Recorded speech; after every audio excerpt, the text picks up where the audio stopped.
This video will be referencing some basic information about living kidney donation that is found in the Understanding Living Kidney Donation video. You may want to watch that video first, which is linked above. If you already know a little about living kidney donation, let's talk about how living kidney donors can help someone now and someone who needs a kidney in the future through advanced voucher programs. Janelle is a mother of 3.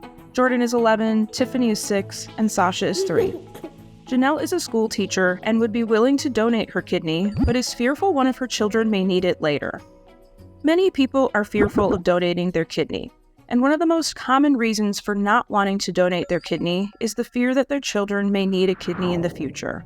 They don't want to gamble on the chance of giving the kidney away today when it might be needed later by their child. Maybe you have felt this way too. However, if your child has no history of kidney disease, you would most likely not be able to give your kidney to them because of the age difference. By the time an adult child is in kidney failure and needs a transplant, the parent may no longer be a good candidate to be a donor. Do you know someone with kidney disease? Have you ever thought about being a living kidney donor? Are you worried your children or a loved one may need your kidney later if you donate now? This is a normal concern. An advanced voucher donation may be the answer to this dilemma. Participation in a voucher program starts with a non-directed donor. A non-directed donation is done when the donor does not know the intended recipient. You may feel a calling to donate your kidney to someone, but you don't know anyone who needs one.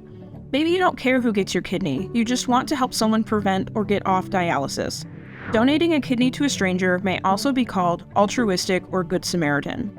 With a non-directed donation, your information goes into a computer program and they match you with someone who needs a kidney, typically someone who has a harder time finding a match, or a chain that needs a starting donor. Here is how advanced voucher donation is different. Janelle would like to give her kidney to her daughter Sasha, but Sasha doesn't need it right now. Janelle decides to donate to a stranger now instead. Her daughter Sasha gets a voucher or a coupon for a kidney later.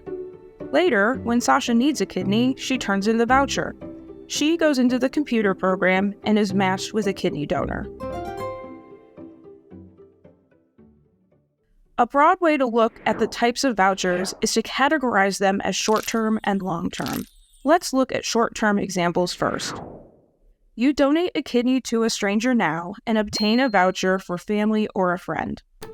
With a short-term voucher, a person with kidney disease will likely need a kidney transplant within 1 to 5 years. Here are some examples of those who might benefit from a short-term voucher donation. A donor caregiver may want to take care of the recipient after surgery.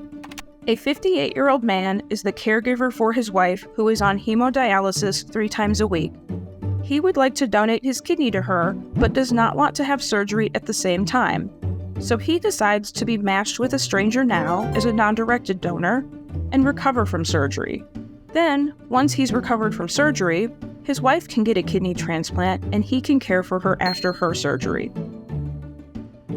Another example would be when the ideal timing for surgery is different for the donor due to work or other personal circumstances than it is for the recipient. A 35-year-old school teacher prefers to donate her kidney in late June when school is not in session. This is not a good time for her friend, who won't be ready for a kidney until a few months later because they were just in the hospital and need to recover from an infection. Now let's look at some long-term examples. You donate a kidney to a stranger now and obtain a voucher for family or a friend. With a long-term voucher, one person, with or without known kidney disease, may get a kidney in the future. They do not immediately need a kidney. Here are some examples of those who might benefit from a long-term voucher. Children, family, or friends that are healthy but might need a kidney in the future.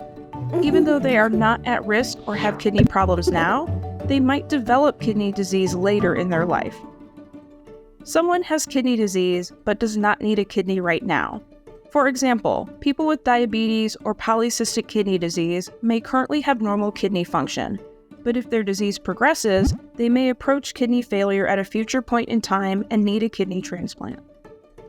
Someone who already has a kidney transplant, but will likely need a second or third kidney in the future. Kidney transplants don't last forever, typically 10 to 20 years. So if you get your first transplant when you are younger, you may need a second or third transplant in your lifetime.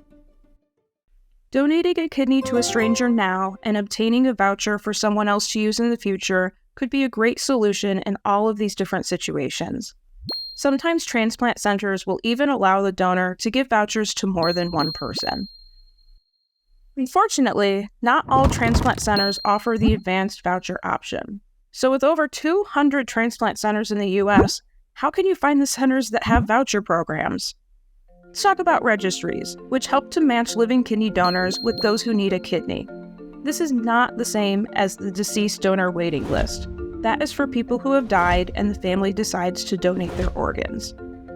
A registry, in simple terms, is a computer program that matches living kidney donors and recipients. Kidney donors are placed into a registry as part of a paired donation program or as a non-directed donor. Registries help find the best matched kidney for a recipient. Transplant centers can be a part of any or all of these registries.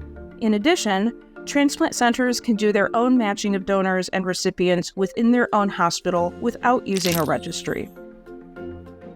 Registries in the U.S. currently include the Alliance for Paired Kidney Donation, the National Kidney Registry, and the United Network for Organ Sharing Kidney Paired Donation. Voucher program information changes rapidly, and most registries have more than one voucher program. We advocate for all transplant centers to provide advanced voucher options for living donors. You may not know which transplant centers offer vouchers unless you ask. We want you to be an informed consumer. Here is a list of some questions you can ask transplant center staff when considering living kidney donation options. Does the center participate in advanced living donor voucher programs? What types of voucher options are available? Which voucher may be best for your personal situation? And how many people can be listed to receive vouchers? The first easy step for finding out if you can be a living kidney donor is to go to Kidney Donor Conversations website homepage and click See if you can be a kidney donor.